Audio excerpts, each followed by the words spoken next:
Okay, so welcome everyone to this session of Product Council. Today we're going to focus on developments on the inter-scheme workstream or multi-scheme workstream, depending on your preference. So this is an important element of the work to be done during this PI. It's an important step in the development of the Mojaloop ecosystem, allowing us, well, once it's complete, allowing us to deploy multiple Mojaloops or indeed connect to other compatible schemes through proxies or cross-network providers as appropriate. Although it's important, it's not by far it's by far from the only important work stream that we have during this PI.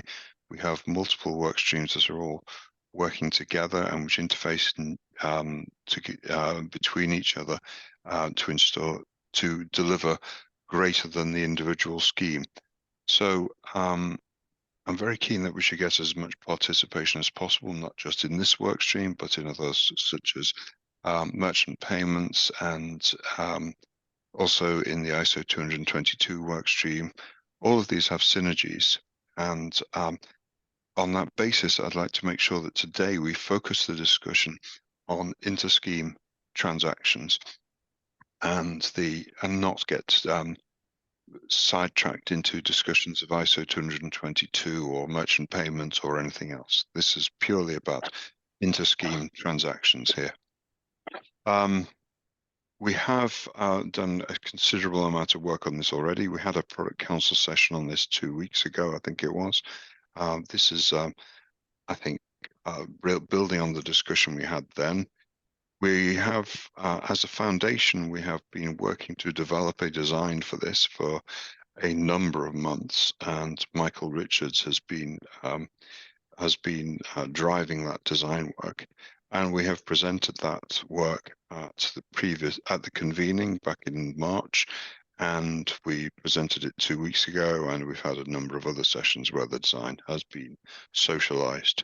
So today we want to just present what we think is a finalized design here, get any last comments, and really start to define the objectives for this PI and talk about the definition of done, etc. This is a working meeting. So on that basis, I'm going to hand over to the joint workstream leads, that's Julie and Innocent, and ask them to lead this session today. And Michael, I know, is online as well, so he can answer any questions around the underlying design. So over to you guys. Okay, thank you very much, Paul, for the intro and giving us the floor. So the presentation, we are about to share, we've been through the work. We've run through the presentation with the work stream as well, and basically, we want to present this as a work of the work stream, right? For approval in the product council, and then ultimately for approval in the DA as well. Yeah. So today in product council, it's approval of the product related elements of it, so how it all hangs together, and then when more detailed design work has been done, that can be presented to the DA for approval to make sure that it aligns with the principles of the design authority. Okay, so are you able to see the slide in full screen? Yeah. Okay, perfect. Okay, so basically, today, what we want to agree on is what are the changes required in order for Mojaloop to support inter-scheme or intra-scheme payment without requiring the FSP to know which type of payment is being made. So what is an inter-scheme payment? It's a payment where the debtor DFSPs and the creditor DFSPs are in different schemes. Basically, it should not be a requirement that both schemes are Mojaloop scheme, But for now, we will assume that this is the case. And when we are in occurrence that both schemes are not Mojaloop, then we'll discuss this separately or create a specific work stream. So for example, we have a work stream focusing on TCIB and PAPS connection. So basically having a Mojaloop scheme and a non-Mojaloop scheme interacting. And reason for that is if we're looking at two schemes, one which is Mojaloop and the other two Mojaloop, it requires actually like more analysis on the end-to-end flow and how some of the core principle of Mojaloop, like non-repudiation, can be kept across a non-Mojaloop scheme. An inter-scheme may or may not require currency conversion. So this is to cater with the fact that an inter-scheme could be domestic or it could be international. Definition and assumption. So this one is just a recap of what I just mentioned. So I'm just going to skip this. In terms of assumption, so what we are making as well is that every single DFSP will have a unique identifier. So that's a core assumption that we have. If you want to challenge this assumption, no problem, but it will need to be taken separately for this work stream because it will have too much work for this work stream. So what is effectively a proxy, right? So a proxy is a registered participant in two schemes. It can use the same messaging structure on both sides. So that means on each scheme. And if it does, that means there is no format conversion required and the non-repudiation signature are valid on both sides. A multi-scheme ecosystem can accommodate, like, both types of proxy. One where the format conversion is intra-proxy behavior, so no other participant need to know about it, or when there is no message conversion required. A proxy maintains ledger in, actually, apologies, I thought I was painting, I'm not. A proxy maintains ledger in both of the schemes to which it's attached. It means that each scheme, a proxy will have some obligation being created against him. So what does a proxy do?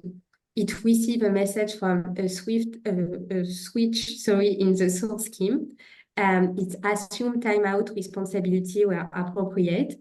It registers its participation in the payment chain. It performs a non-repudiation check. And perhaps it converts the message format. That depends whether it's required or not. And if it does, then that means the message will need to resign. So that's why we added this point here. And it also sends a message to the switch in the target scheme. So one discussion we had within the workstream as well was what is the difference between a proxy and a cross-network provider. So effectively, like one of the key differentiation is a cross-network provider we need to assume this function of converting the message when a proxy does not, because it's effectively assumed that on both sides is a Mojaloop implementation for now. And so yeah, I forgot this one, cancel timeout responsibility where appropriate. We'll go into details later about the timeout functionality and responsibilities. Okay, so register proxies at switch. So a data structure, we're introducing a data structure which enables a scheme to register a proxy. So that's one data element which records the name of the proxy in the scheme, where the information is stored. So that's an FSP ID. And right now, because effectively we assume that the number of proxies register or that needs to be registered should be quite limited. There won't be any table or API for this. Any API for this will be done by configuration and table as well, actually. Okay, so perhaps to illustrate a bit, like, what we call a proxy. As you can see, Here we have like, you know, two proxy. This is taken an example of a payment going from scheme A to scheme B, where effectively like the proxy, as you can see, is registered in two schemes, the regional scheme and scheme 1 or scheme A. And here we have proxy B, which is registered in two schemes as well, regional scheme and here the national scheme. So we will basically help to then, if I go back to the definition we just discussed, it will receive a payment, and here you will forward the payment to basically the destinations scheme. So if we look at what are the requirements for an inter-scheme payment, right? Actually, we kind of look at two contexts. One is domestic, the other one is international. So for both, we will need to do address resolution, we will need to do routing, we will need to do timeout, and we will need to do settlement and liquidity. For an international inter-scheme, we will need to do FX and we will need to do sanction as well. So for FX, we have a specific work stream related to FX. So this part of the world is out of scope for the present work stream. And for sanction, for the moment, it's also like, you know, out of work. We started to have discussion around sanction in the context of an inter-scheme, but our thoughts need to mature a bit more before we are in the position to take a final decision. So for now, this will be out of scope as well, and whilst we progress on the other item. Okay, so associate. Yeah, go ahead. Go ahead. Oh, sorry, I just saw your hand. Sorry, Rob. Go ahead. Why have you not got sanction in domestic schemes? Sanctions apply to an individual if they're in a country. So yeah, I'm confused of why you're just putting it. I'd put it across both. Okay. There's a higher risk of hitting a sanctioned individual. You know, one country's freedom fighter is another man's terrorist example. Yeah. But sanctions apply across both. Yeah. Okay. The comments taken, like we'll put it across both. Thank you for your comment.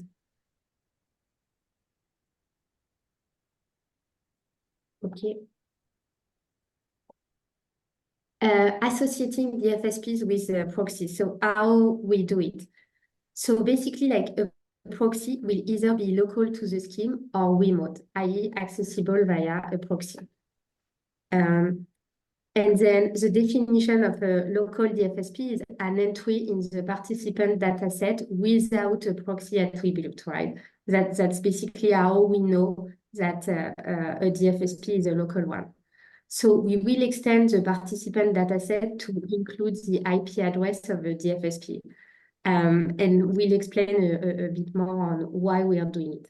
So basically, like we are doing it so that when a proxy forwards a message, it will add its register IP address to the content of the X forwarded for parameter in the header. A remote DFSP will be accessible via an association with a proxy.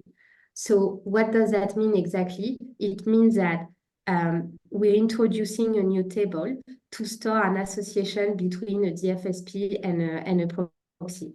This table will be available on demand and will not be preloaded.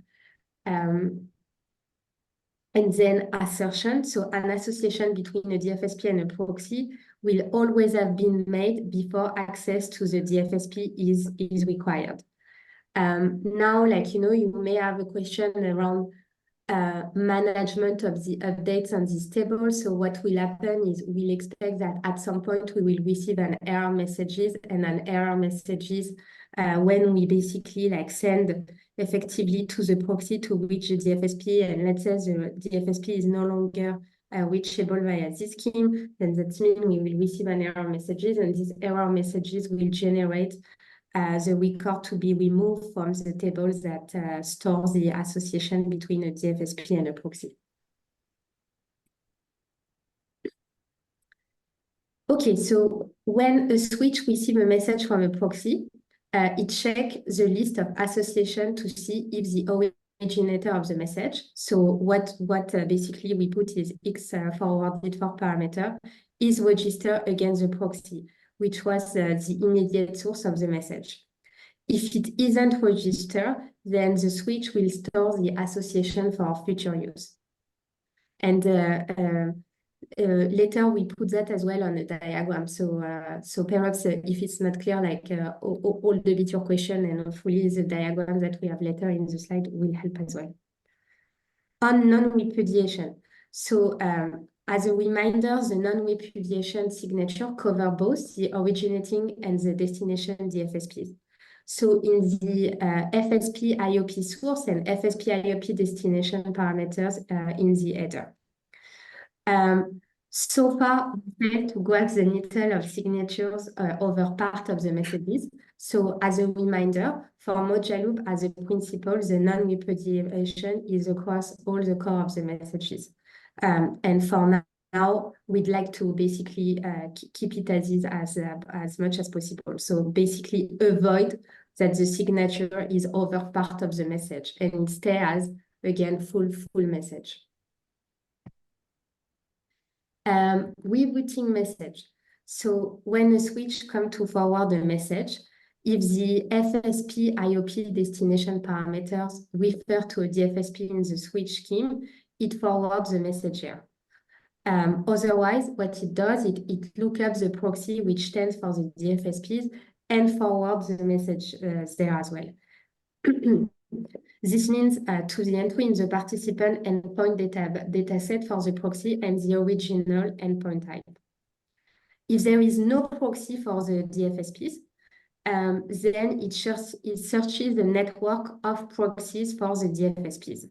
If not is found, then it returns an error. And what will happen is like every DFSPs for which a get parties has been called will have an association with a proxy. So there is no change effectively to the non-repudiation signature relating to this process. Okay, so searching across scheme. If a DFSP asks for a set of FXPs, via the get service FXP endpoint, actually the search will be across the whole ecosystem. It won't be given a single scheme. And again, like what would happen is like, as a reminder, is in the participant table, actually like a participant can be declared as a FXP as well. So we'll leverage this, and an FXP will be linked to a proxy. Switches should map the FXP return from proxy against the proxy for later use. So this is exactly the same mechanism as the DFSPs.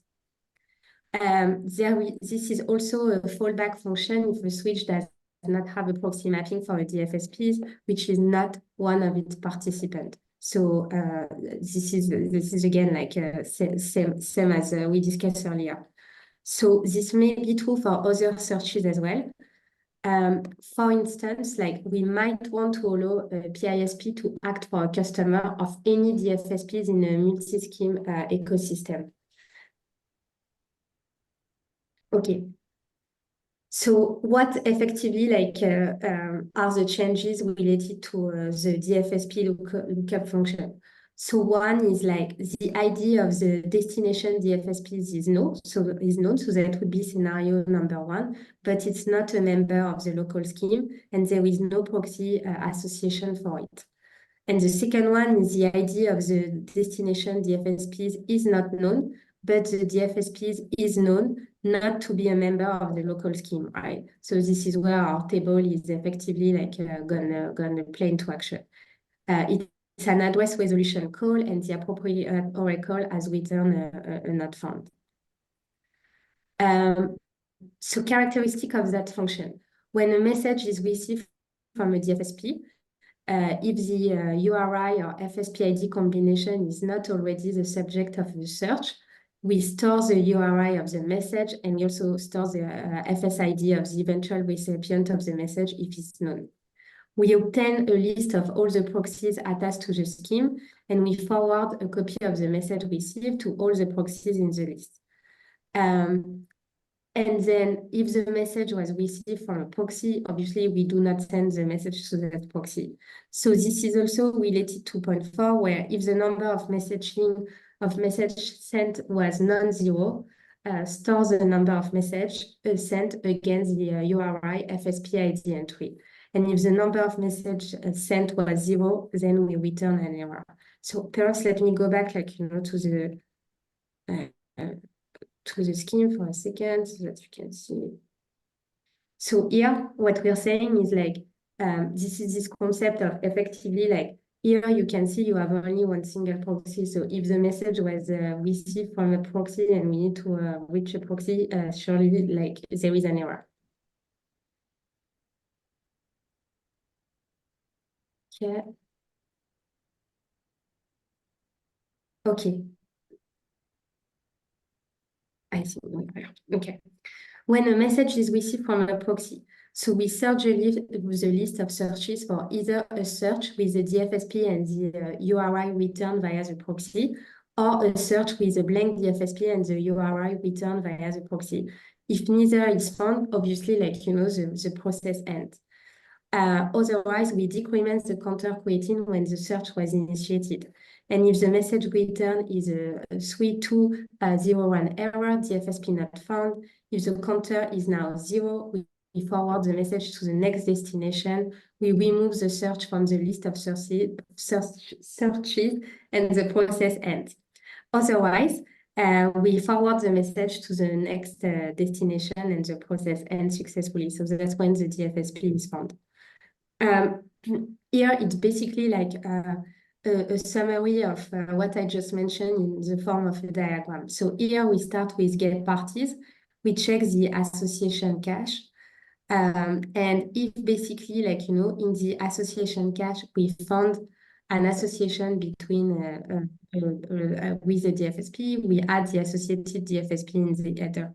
If it's no, that we check for the identifier in query cache.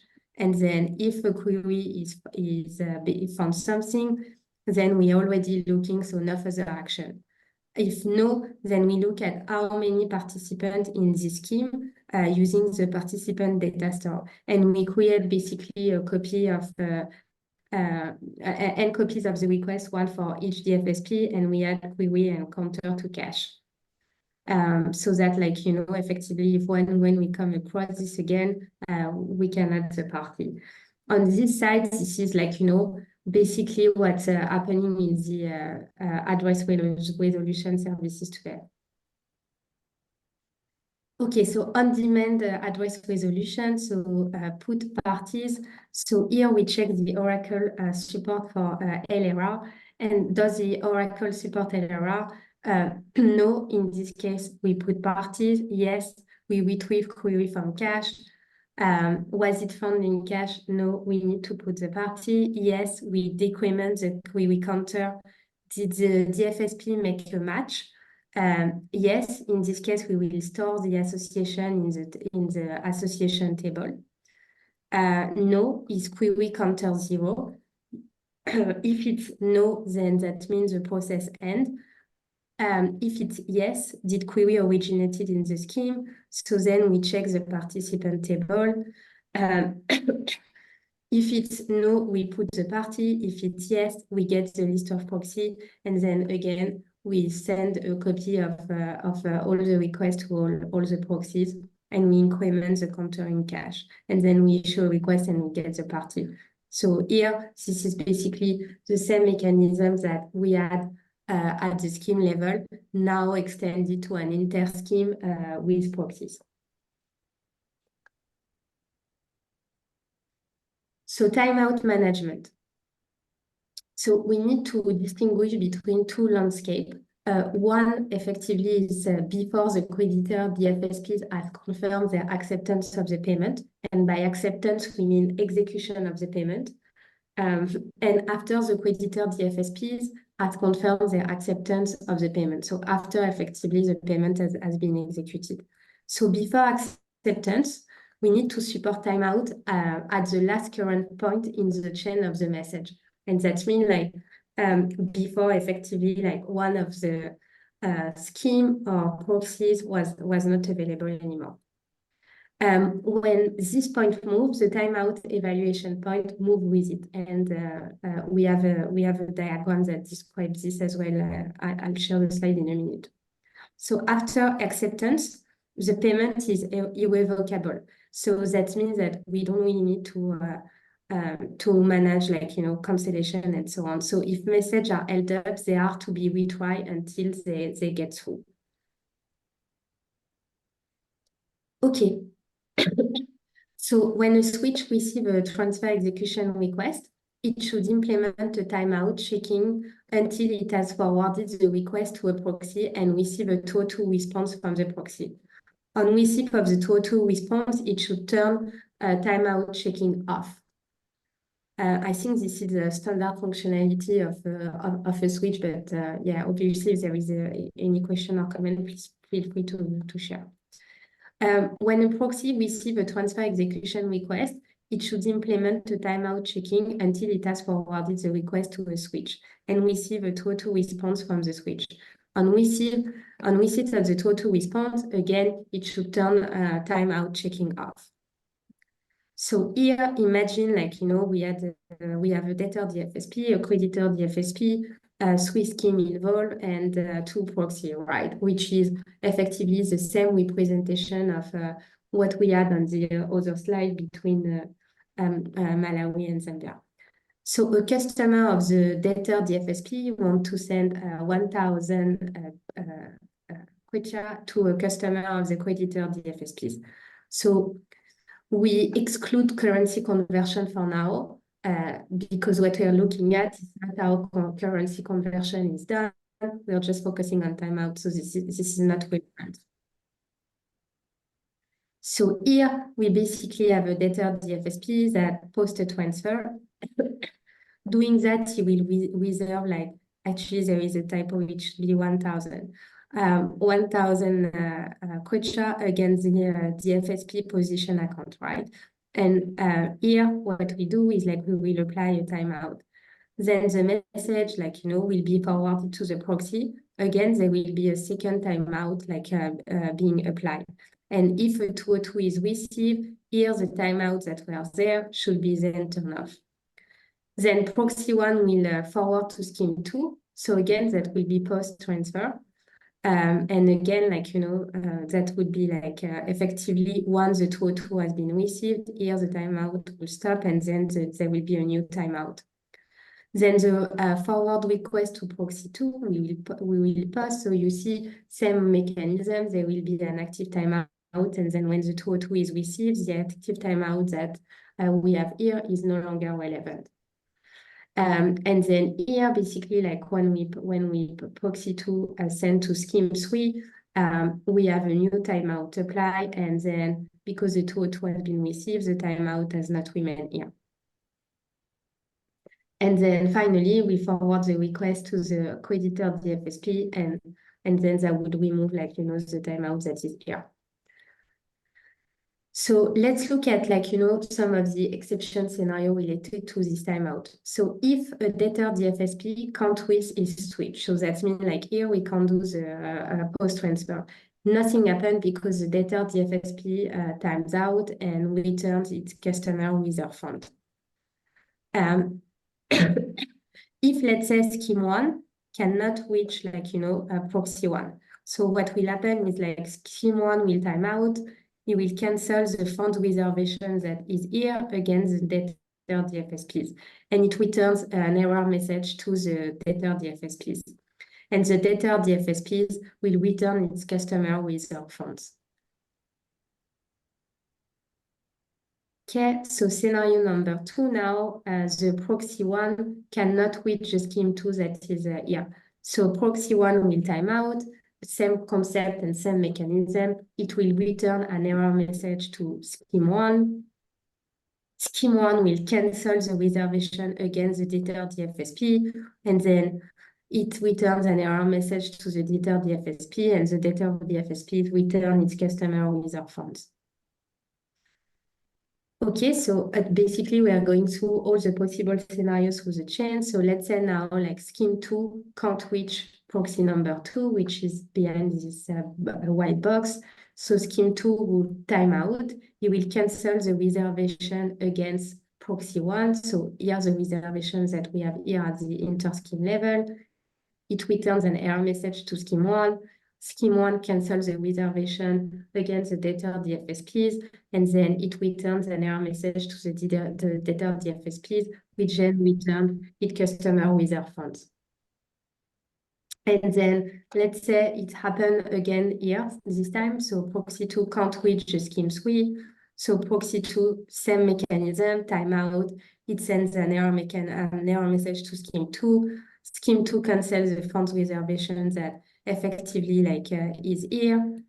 And then it returns an error message to scheme 1, which then cancels the reservation. And then again, return an error message to debtor DFSP, and the debtor DFSP returns its customer reserve funds. Okay, and then basically exactly the same thing here. If scheme 3 can't reach creditor DFSPs, we do exactly the same. So scheme 3 will time out. It will cancel the reservation here against proxy 2. It will send an error message to scheme 2.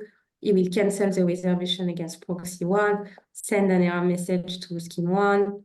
Scheme 1 will cancel this reservation, returns an error message to the debtor DFSP, and then returns its customer reserve fund. So what happened effectively next? So a transfer here is irrevocably finalized once the creditor DFSP has confirmed it. It doesn't change. This is already an existing principle within the Mojaloop platform. So the creditor DFSP has returned the fulfillment, and the creditor DFSP switch has accepted the creditor DFSP confirmation and created an obligation. If the creditor DFSP cannot reach its switch, the transfer should time out. So once the transfer has been finalized, its status cannot be changed. And why? Because this is this notion of effectively irrevocability that is applied as a core principle within Mojaloop. So the confirmation message is passed back through the chain to the debtor DFSPs. If any link cannot be reached, the switch or the proxy needs to retry until it can be reached. And no intermediary may time this process out effectively, because that's basically a done deal. The payment is fully done.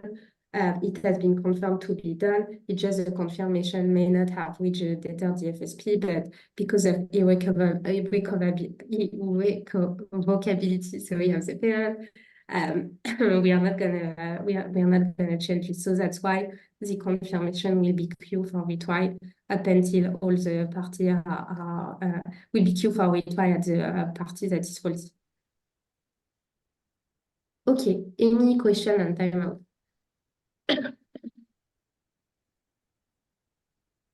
Okay. So sorry, I have a question on the timeout. Sure. The get parties call, so that can happen during a transfer. Should that always be routed to the payee scheme to evaluate the results? Because we do have copies of the transfer in each of the sections, but the final state there might be a slight difference in state between the between the versions of the transfers at the time, since the timeout is only active in one of the schemes. So I suppose maybe it doesn't matter. It might mean that you get the wrong results until you get the right one. Sorry, I'm not sure I properly understood, Paul. Do you think you would repeat that? So let's say the transfer is happening, and let's say and it goes through 3 schemes, and in the last scheme it actually timed out. But then let's say the payer calls a get transfer. So is that get transfer call forwarded to scheme number 3, or does scheme number 1 try and answer it? Because it will eventually end up with a timeout message, but it requires scheme 3 to timeout, and then then pass on that error condition to the other schemes? No, I think the answer to that is that the message, the GET transfer request, will be addressed to the creditor DFSP. So it'll be passed forward to the chain, as any other message would be. And in the case that you describe, it will be intercepted by the switch in scheme 3, which will return a timed out error.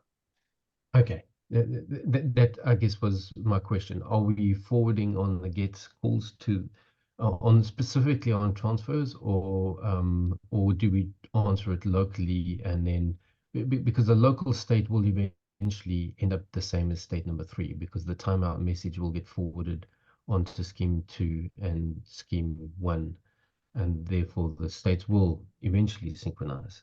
But I think it's safer to forward the message onto the last scheme. Anyway, we should probably include that in the design. Yeah. On what happens on the gates.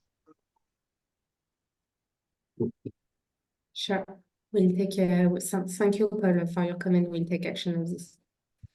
Okay, so I'm just going to move to where I was before. Okay.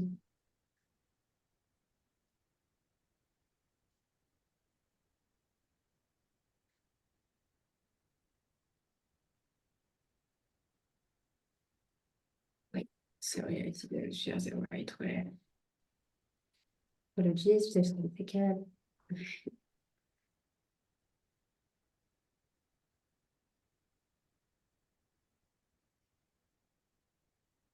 Okay, so on liquidity check. Hi, Julie. Sorry. Yeah. Oh, sorry, In the I just saw previous your hand. Apologies. Go ahead. Yes. In the previous slide, I think Karen also asking you the same question. Let's say scheme 3, because of some reason, scheme 3 cannot return the result back to the proxy 2. So I think that kind of scenario is missing in the timeout tracking. So your question is around this. So scheme 3 cannot return the timeout, right? Is that what you're saying? Let's say proxy 2 confirm the post transfer from proxy 2 to scheme 3, but scheme 3 somehow cannot return during the timeout period. So scheme 2 will not publish back the post transfer back to the proxy 2. So this call will be missing. So in that case, we need to control at the proxy 2 side. So this flow is currently, I think, missing. Sorry, can you repeat this? I'm not sure that I properly understand. Yes, Michael. From proxy 2. Sorry? Isn't this one proxy 2 can't reach scheme 3? Yes. Currently at the scheme 3, we are sending the post transfer, right? So we submitted the post transfer, but in scheme 3, because of some delay, scheme 3 cannot return the post transfer back to proxy 2. Yeah. Yeah, So in that case, we will time out, right? And then we cancel all the reservation. So in this case, like what will happen is like, let's say scheme 3, it will basically, I think this is the scenario that you're talking about, but definitely what will happen is you will have a timeout and then we will cancel all the reservation. Yes. So at proxy to Hong Kong, we know this is already timeout. So we have to put some mechanism to trace whether we receive the request back from the scheme 3 during this period or not. Yeah, and this is why here, like we put an active timeout check. Yeah. Oh, okay. Thank you. No, thank you for your question. Okay. By the way, sorry, like if you're posting question in the chat, I don't really see it. So if you have a question, please feel free to interrupt at any time.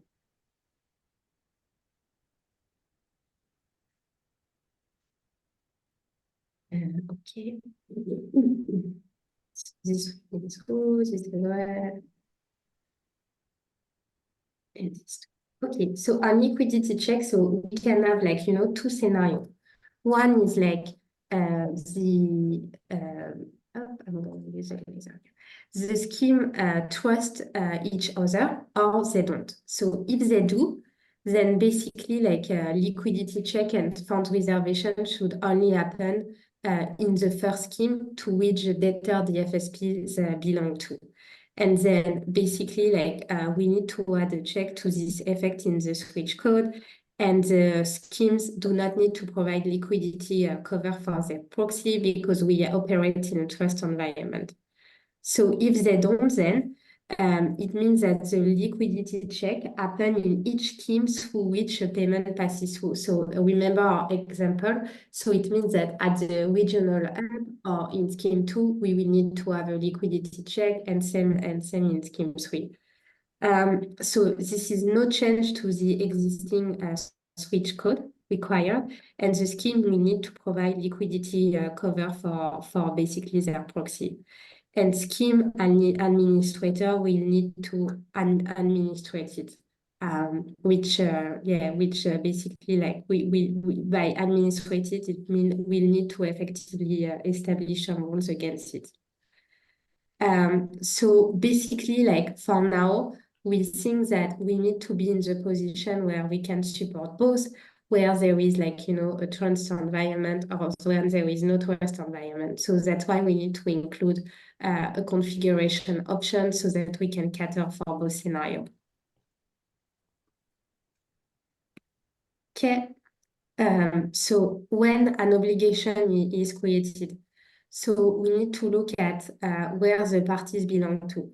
So if either of the parties to the obligation does not belong to the scheme where the obligation will be created, then we need to replace X no party with its proxy. If the debit and credit items are the resulting obligation point to the same proxy, we do not create an obligation. Is that clear for everybody, this point, around obligation and liquidity mechanism? And I think, Warren, it around the liquidity cover, like the liquidity check, it answers part of your question, right? That you had earlier on proxy and cross-network provider.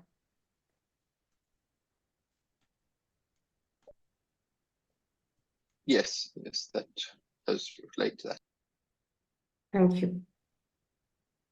Okay, so what needs to happen? So add to switch data, we need to add a proxy registration structure, proxy DFSP association structure as well, IP addresses for DFSP and proxy. We will need to build generic proxy, add the timeout mechanism, add identification to X forwarded for, add a mechanism to the switch to associate the source DFSPs with a proxy on a receipt of a message from a proxy. And we assume that on-demand key sharing is not required for effectively MVP. And we need to add a mechanism to message forwarding to route to the appropriate proxy if there is an entry in the DFSP proxy mapping table for the destination DFSPs. And then we need to add search across scheme to get service endpoint. Question is, should this apply to all type of services? And second question is like, what would it mean for a PISP to be able to search across scheme for a DFSP? Is this behavior that we want to support? And add to liquidity check, is a debtor DFSP a member of this scheme? Sorry, 1 second.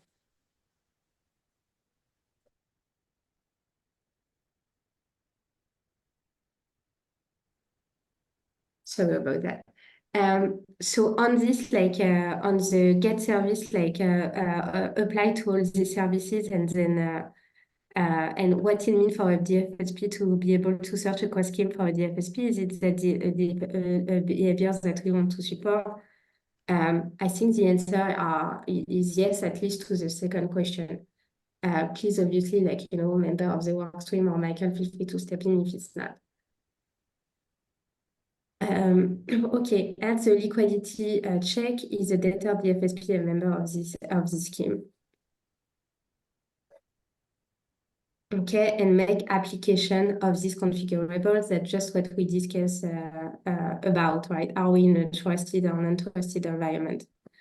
Add moving timeout to timeout check. So I think we discussed this as well. This was, and there was like a question around this point. Add to obligation creation. So replace non-members with proxy. And if both parties to the obligation are now set to the same proxy, do not create the obligation. Okay. Any questions?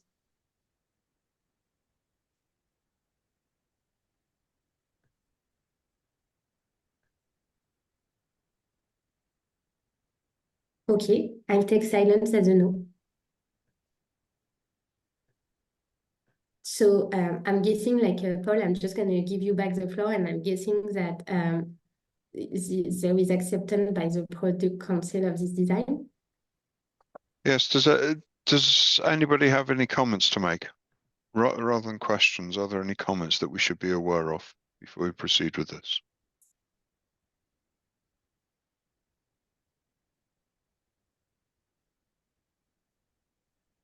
So in the absence of any comments or questions, then I would presume that that constitutes acceptance by product council of this design. As we said, this effectively moves to a detailed design and implementation phase from this point on. So there needs to be a set of epics created for each element of this design, and user stories generated. I assume that Innocent and Julie, you will be hosting sessions to do that over the coming days and weeks. And once you reach a stage where you have what would count as a reasonably detailed design, I would suggest that you would be getting it on the agenda for a DA session. Is that okay? Yeah, sure. Cool. Yeah. Okay. Yeah, that's okay. Yeah. Now we have the co-chairs of the DA here, Paul Baker and James Bush. Is that approach okay with you guys? Yes, I think that seems appropriate. Okay, good. Sorry, Paul, I lost my connection a little bit there. Would you mind just repeating that?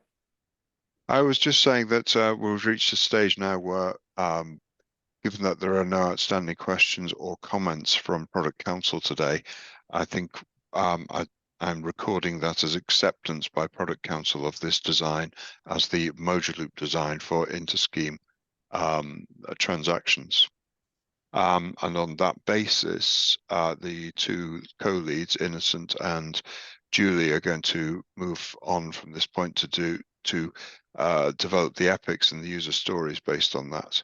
And once they have reached a reasonably detailed level of design, they're going to present that to the DA for consideration. I'm sorry, I can just see that. Sorry, carry on, James, before I move on. Yes. Paul, I had a comment. I've written a lot Karim. of comments. Yeah. I've written comments on chat because there are some fundamental assumptions being taken here. That the first of which was that this Mojaloop design is only being done for Mojaloop schemes and interoperating with each other. The adoption is most likely to happen if you consider interfacing with TCIB or PAPS, or even in CDC case, it's going to happen with the national payment system, which are non-Mojaloop schemes. Yep. So I think the basic requirement should be that the design should focus and make sure that with the knowledge which is already available, we have got TCIB specifications available. We have, yeah. For TCIB, right? What we have specifications available from different payment systems like in Ethiopia or even other CBC countries, which Mojaloop is going to be implemented in. the design should be evaluated against that, if it's requiring fundamental changes in all those payment systems, or it will coexist with them. If we are designing something which does not comply with the way standard ISO 222 message flows work, all of these IPS which have been deployed, whether it's in Kenya, Ethiopia, Mauritius, Malawi, all of these IPS systems operate in a specific manner. Yeah, Kareem, can so- I address that? Can I address that directly? There are, I said at the outset of this session that we're going to focus specifically on this, on the inter-scheme, effectively creating the infrastructure for inter-scheme. And I commented on the chat that this isn't what we see as a final design for Mojaloop. It will evolve. And we have a separate work stream for TCIB and PAPS, for example, which I did say that all of these work streams are interdependent. So TCIB and PAPS have their own work stream, which are an extension of this work stream, I would argue. And similarly, merchant payments has its own work stream, which is again an extension of this work stream and works alongside it. And we are trying to essentially not solve all the problems at once. Let's start off with this view of inter-scheme and extend it to cover all of the other use cases and circumstances through other work streams and to follow-ons from this work stream in subsequent PIs. I'm just saying we're not trying to solve all the world's problems in one go here. But if we are not solving for a problem, first we are designing something for a scenario which has certain assumption that Mojaloop schemes will be talking to each other. Okay.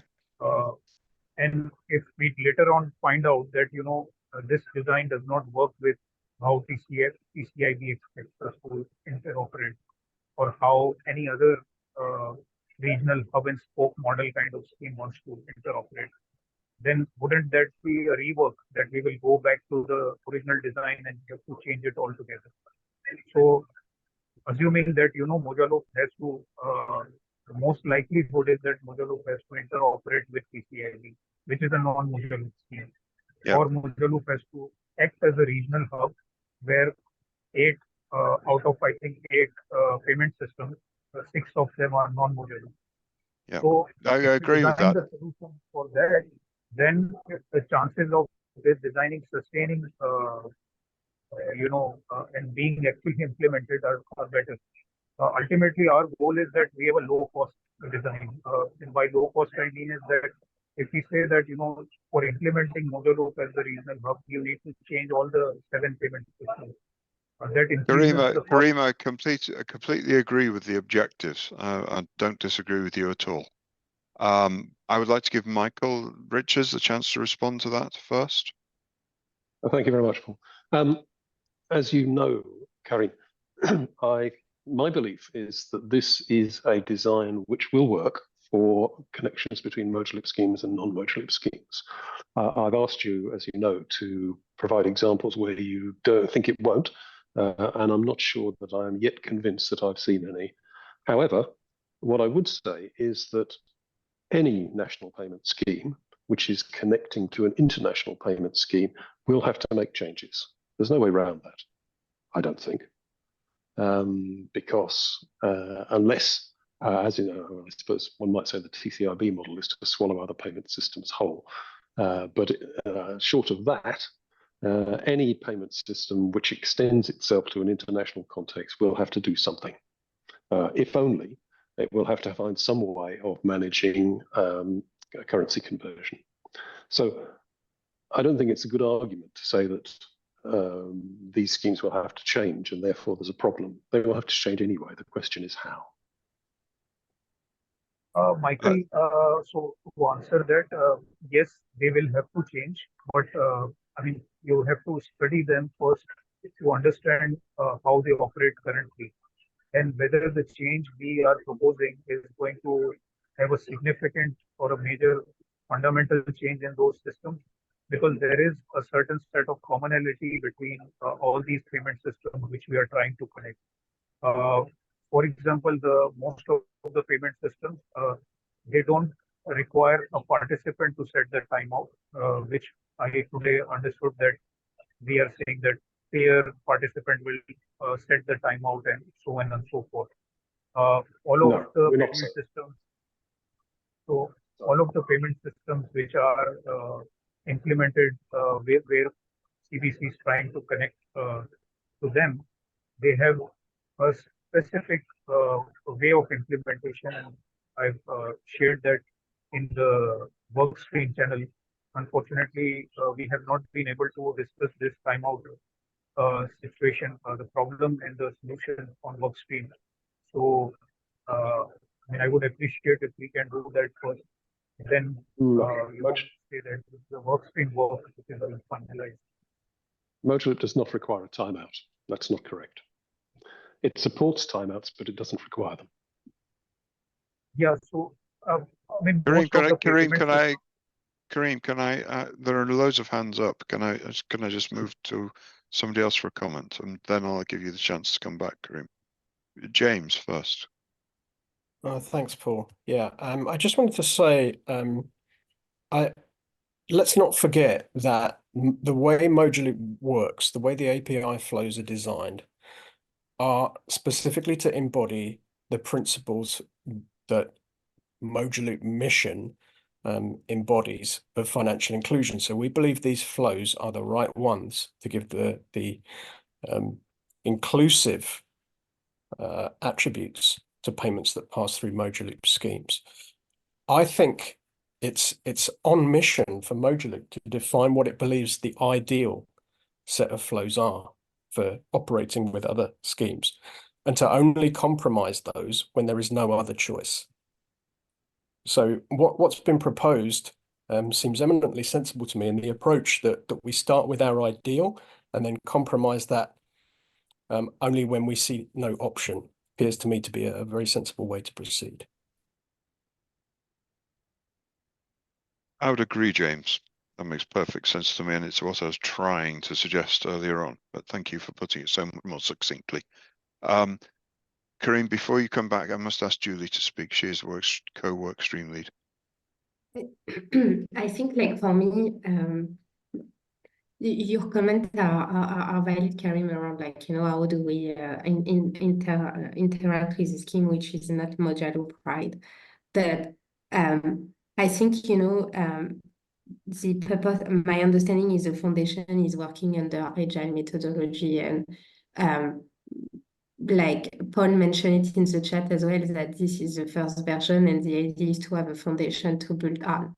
I think, like, once we have this foundation to build on, we can as well, like, take this forward in the TCIB and perhaps workstream to then take what has been sought for in Interscheme in the situation where we have two Mojaloop implementation, where we actually have one Mojaloop and one non-Mojaloop implementation.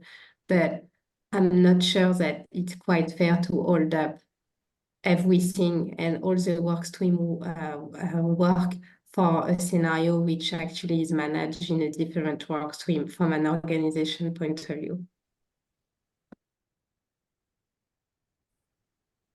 Thank you, Julie. Kareem, please come back.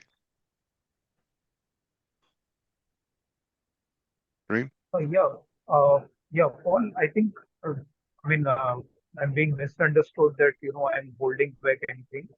It's not about holding back. It's about designing for a situation where there is most likelihood of adoption. So if we say that, we will let adopters do that work of a situation which is non-ideal, I mean, perhaps that would mean that, whatever we are designing for right now, we are, let's say, if 1 month down the road or 2 months down the road, there is actually an implementation where an adopter wants a Mojaloop to connect to a non-Mojaloop scheme. Then at that time, we also will have to revisit that design. So are we saying that the adopter will actually make an alternate version of Mojaloop at that time, and we are okay with that, because then we will end up having several different versions of Mojaloop. And if we are designing, considering how ISO 222 based payment systems operate, I mean, all of the principles which we are talking about, that about finality of transaction, low cost payments, guaranteed payments, those things are being achieved. I'm not saying that every payment system supports all of the elements of what Mojaloop constitutes, but when we are, for example, I mean, that's a open thing that all the payment systems which we are trying to connect to, they do not support the porting phase. Now, we should design a solution that if that is not supported by the national payment systems, are we saying that Mojaloop will not be adopted in any integration until and unless the counterparty is supporting porting phase, or we are working out a solution for that.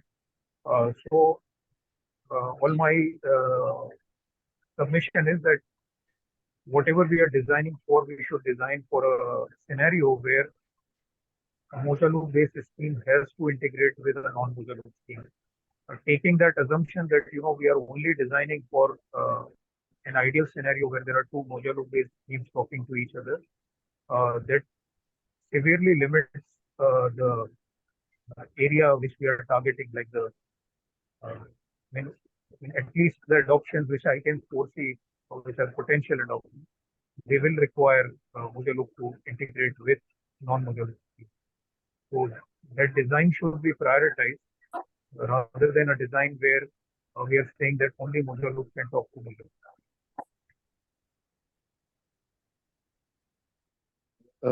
James, can you come back first, please? Yeah, I'll try to keep it short to give Michael the lion's share of time to respond. Yeah, so Karim, I don't disagree. It would be naive to proceed with a design if we know for sure about upcoming requirements like that. I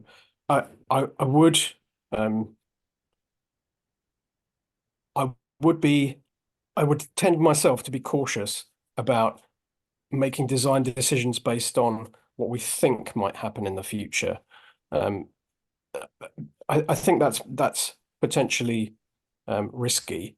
But I do also, again, want to double down on what Michael said, that I think the design that I've seen, I don't see anything in that design that makes me think it wouldn't be adaptable to those situations that you talk about.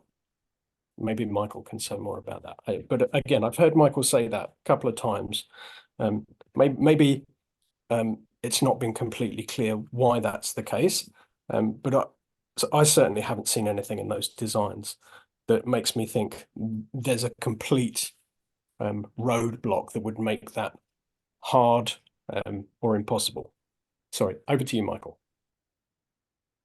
Thank you. I wanted to go back to Karim's point about connecting Mojaloop with other things. And I think, I hope Karim won't mind if I say, I think it's based on a misunderstanding of how we would expect, and indeed how we up to now have connected Mojaloop and non-Mojaloop schemes with each other. In order to connect a Mojaloop scheme to a non-Mojaloop scheme, we have not required changes to the Mojaloop scheme itself.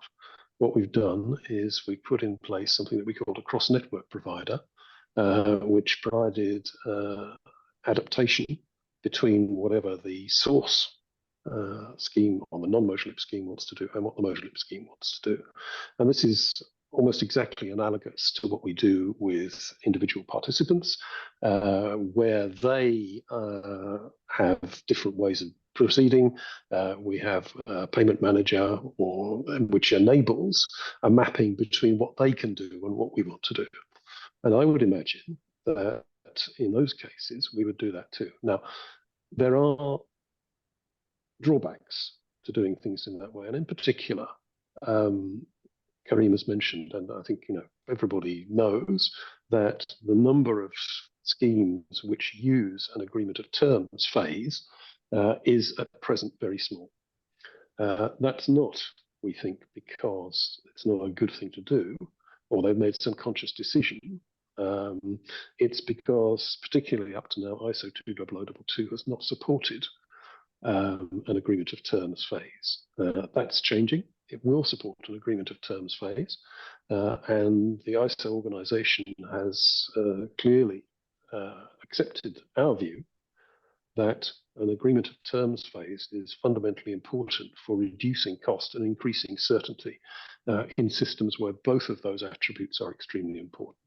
However, be that as it may, we are still in a situation where, in order to connect a Mojaloop scheme to a non-Mojaloop scheme, you don't need to make any changes to the Mojaloop scheme itself. All you need to do is to construct an adapter which will correctly translate between the two. Now, there may be cost problems, and by that I mean operational cost problems, in that it may be much more expensive in terms of reconciliations and dispute management than it would be if that were not the case.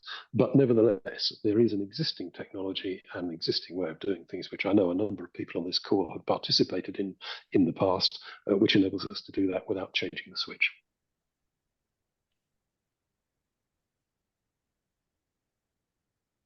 Kareem, your hand's still up. Do you want to come back? No, I saw Julie's suggestion, and I think that it is a valid suggestion because like if we can prioritize like the interfacing with PCIe or perhaps and just perhaps test our design on that. That this manner of like, for example, what Michael was just suggesting, that we use a cross network provider. So how the flows will function if we have a Mojaloop entity, a Mojaloop based scheme connecting to PCIe, or perhaps if the solution works and the design holds, or we need to alter some parts of the design, then that would be a good way. Ultimately, like, we need Mojaloop to be implemented. We don't end up in a situation where, while we are designing for it, every country has adopted a non-Mojaloop. Yep, quite agreed. And Julie's suggestion are about the two work streams working together to make sure that all of these concerns are addressed seems perfectly sensible. I think I've always been aware that there are very strong synergies between the two work streams. So yeah, I'm happy to work with Julie and the co-leads, Lewis and Innocent, to make sure that we address all of these concerns, and we can revert back in the workstream Slack channels, if that's okay. Yep. Is everyone content with that approach? Any disagreement? No. Okay, good.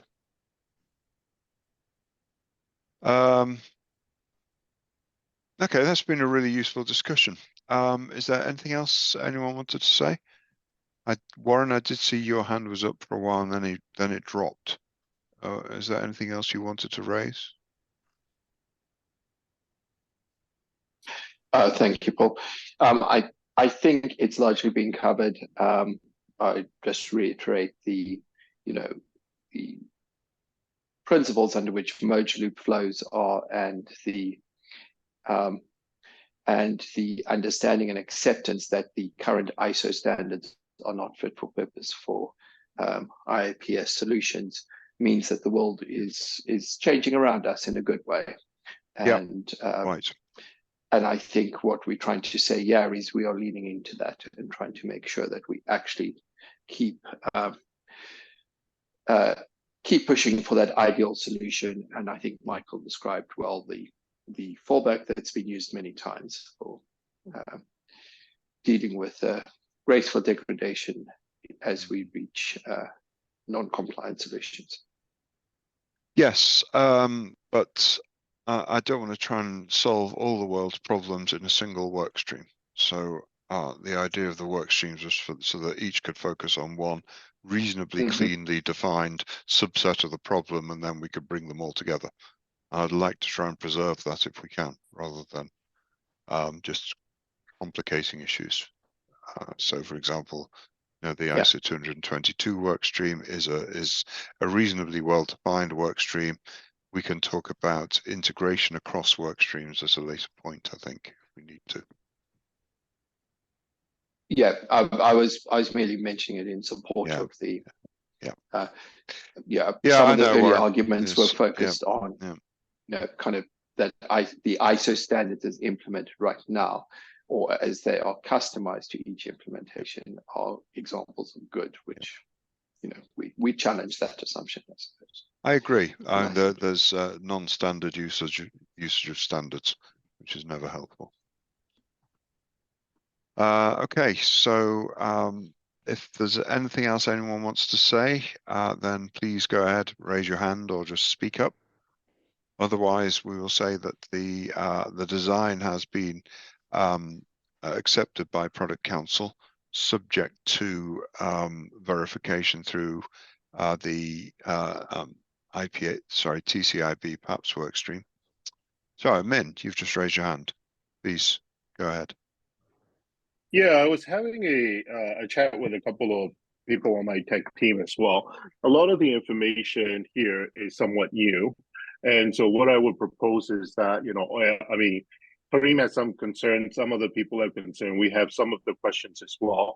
So give us some time, probably a week, to go back and review all of this thing, properly assess all the implication of that. And then next product meeting council, or whenever you schedule a follow-up on this particular one, we can have a discussion as well. And in the meantime, I would like to request Julie to have another workstream meeting to discuss some of the key points. And then following up on that workstream meeting, we can come back to product council, and then if there is a consensus, then perhaps move to the DA. Well, I note that there are 3 members of the interscheme workstream. So that's E and Sumon and Zarchi, all from WitserWorks, and they are actively participating in that workstream. And Julie has just scheduled a weekly meeting for that workstream. So I would suggest that that is the correct forum for that. Yeah. So you mentioned that there will be a acceptance from the product council. From our side, we still have questions and analysis that we need to do to the impact and what have you. And so I'm saying that, you know, it's somewhat premature to say that this is accepted, but that's my view. Okay, I mean, I'm not too worried about that. We can delay that acceptance if that's the view of Product Council. I don't have a problem with that. And we can perhaps refine that in the coming days and weeks, and in particular through the interactions on the interscheme workstream. Thank you, Paul. Okay. Okay. Sorry, sorry. Michael. I thought this was the work that was presented from that workstream, which all those people are. It is, but now we have the additional complication. What I understood is that some of the slides that were shared right now, the team did not see it. Although the only slides that was shown today that you had not previously seen were a storification, is that a word, of the design that had previously been presented. That's all. It was initial design work. Yeah, and timeout stuff, yes. So possibly we should separate those two things in future, so there's not that challenge. You know, we should make sure we signing off. This is a good description of the requirements. This is quite right, and the solution, and then that implementation content could possibly be signed off separately. That would make sense to me as a process. It would in general, except in this case, though, that storification was almost a description of the product requirement, which is why I was happy to go ahead with it on that basis.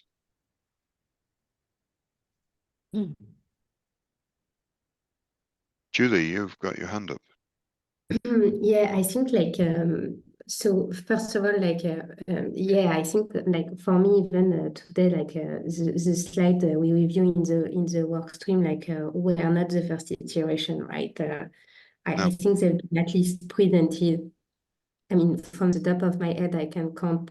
I think I've seen this slide 3 times before in product council, convening, product council again. So indeed, there was a bit of refinement. I appreciate that we are a bit of in a unique situation where, as I mentioned in the workstream meeting earlier, everything was a bit hush to at least present something to product council, right? I'm not sure though that, like, you know, in the interest of meeting the 1st of June and leveraging the time that we have as efficiently as possible, that it would make sense to hold up everything until, like, you know, the next meeting. So I know there is potential point of discussion that needs to happen for timeout and so on, but I feel like we can at least start creating the stories on the stuff that we had no comments during the presentation of the material. Because my worry is, like, if we wait to create the story up until there is the meeting work stream and then product council again, then it leaves very little time to create all of the story before the 1st of June. So my recommendation would be to actually start and adjust what needs to be adjusted if required. I would entirely endorse that. Thank you, Julie. Michael, I think you still got your hand up. Did you want to come back? If I could, yes. I just want to come back on one of the things that Min said and say, I worry that if we wait for a full review on anybody's part, we will wait too long, or we'll wait longer than we need to, let me say. And what I'd like to do, therefore, is to ask not just Min and FitzWorks, but all of the participants on this call, if there's a problem, a question, a comment that you want to raise, can you raise it in the channel straight away without waiting for a formal review? Because I think that the way in which we will arrive jointly at the best design for this is to discuss it among as many people as early as possible. Yep, I completely agree. And there is the WS Interscheme channel set up specifically for that. The whole purpose of it being to discuss this work stream. Well, could you just ping the channel name on the Zoom chat so there's no mistaking that? Thanks.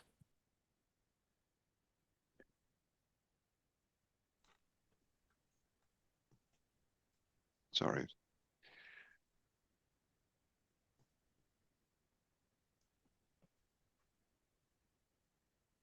Okay, that's the channel name. So please engage there. If you have concerns, if you have issues, or you just simply want to express a view, then please, that channel is the place to do it. It's the discussion channel for this work stream. And I think that all of us, the work stream leads, the co-leads, and myself, we're all on that channel and listening. So please express your views there. It's the quickest way to do it. Okay, thank you. Anyone else want to make a comment? Min, Michael, James, Julie? Anyone else? Not to me. No. All good from me, thanks. Okay, Thank good. you.